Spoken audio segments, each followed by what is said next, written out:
Hello दोस्तों, मैं दिव्यांश स्वागत करता हूं आपका अपना यूट्यूब चैनल इंद्रधनुष में। दोस्तों, इस बार बॉटनी से रिलेटेड वेरी इंपॉर्टेंट टॉपिक के बारे में आपको बताने जा रहा हूं। आप सभी जानते हैं कि कोई भी बीज जब अंकुरित होता है, अंकुरित होने के बाद वह छोटे पौधे और छोटे पौधे के बाद बड़े पौधे या ट्री का निर्माण करता है।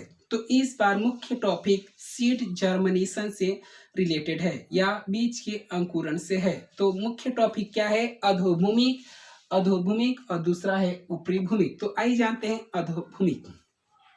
तो अधोभूमिक के अंतर्गत आने वाले समस्त बीज क्या है? अधोभूमिक के अंतर्गत आने वाले सभी बीज बीज ओके बीज अंकुरण के बाद बीज का बीज पत्र क्या? बीज का बीज पत्र भूमि के अंदर ही रह जाता है, वह जमीन के ऊपर नहीं आता। किसके? अधोभूमिक में। क्या बताया कि जो बीज का बीज पत्र है वह अंकुरण के बाद नीचे ही रह जाता है, ऊपर नहीं आता है। आइए देखते हैं। आपको यहाँ दिखाया गया है कि बीज के बीज पत्र को दिखाया गया है जिसमें मूलांकुर का निर्माण हो रहा है। क्या? मूलांकुर का निर्माण हो रहा है और मूलांकुर के निर्माण के बाद प्रांकुर का निर्माण होता है। क्या बताया कि मूलांकुर के निर्माण होने के बाद ही प्रांकुर का निर्माण होता है और प्रांकुर से ही क्या तना, पत्ती, फल, फूल आदि का निर्माण होता है। लेकिन इसमें यह दिखाया गया है कि बीज का जो बीज पत्र है वह जमीन के अंदर है। क्या? जमीन के अंदर है, जमीन के ऊपर नहीं उठ रहा है, इसीलिए इसे अधोभूमिक कहते हैं या भूमि के नीचे। किसको? अधोभूमिक। मतलब बीज का बीज पत्र जमीन के अंदर ही है, जमीन के ऊपर नहीं उठ रहा है। ओके, तो इसके उदाहरण क्या है? हम धान, गेहूं, चना, मटर आदि।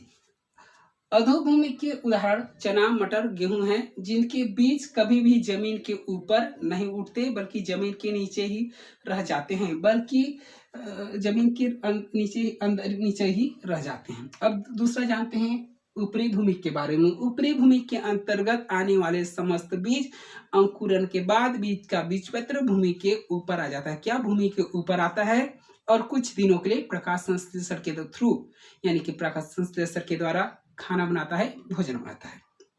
तो आइए जानते हैं ऊपरी भूमि के बारे में।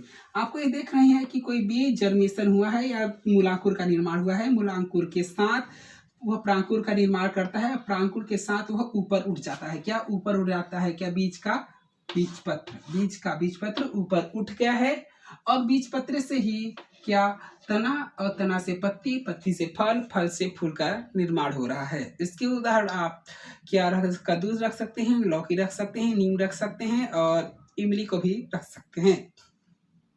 तो अधोभूमिक और ऊपरी भूमिक में केवल एक मुख्य अंतर यही है कि अधोभूमिक के अंतर्गत उन बीज के बीज पत्र जमीन के अंदर और ऊपरी भूमिक में उसके बीज के बीज पत्र ऊपर आ जाते हैं। आपको मूलांकुर और प्रांकुर शब्द का मैंने प्रयोग किया है। मूलांकुर और प्रांकुर शब्द आपको कठिन लगे तो मेरे चैनल में जाकर मूलांकुर और प्रांकुर को सर्च कर लीजिएगा, वो मिल जाएंगे। उसमें भी मैं बहुत ही सरल तरीके से मूलांकुर और प्रांकुर को समझाने का भरपूर कोशिश किया हूँ। तो दोस्तों, आपको समझ में आ गया होगा कि अधोभूमिक में बीज का बीज पत्र जमीन के अंदर और ऊपरी भूमिक में बीज के बीज पत्र जमीन के ऊपर आ जाते हैं। मुख्य अंतर यही है। क्या? अधोभूमिक में और ऊपरी भूमिक में। तो आपको मुझे आशा है कि आप इस टॉपिक को अच्छे तरह से समझ गए होंगे। तो आज के लिए बस इतना ही। धन्यवाद। Thank you.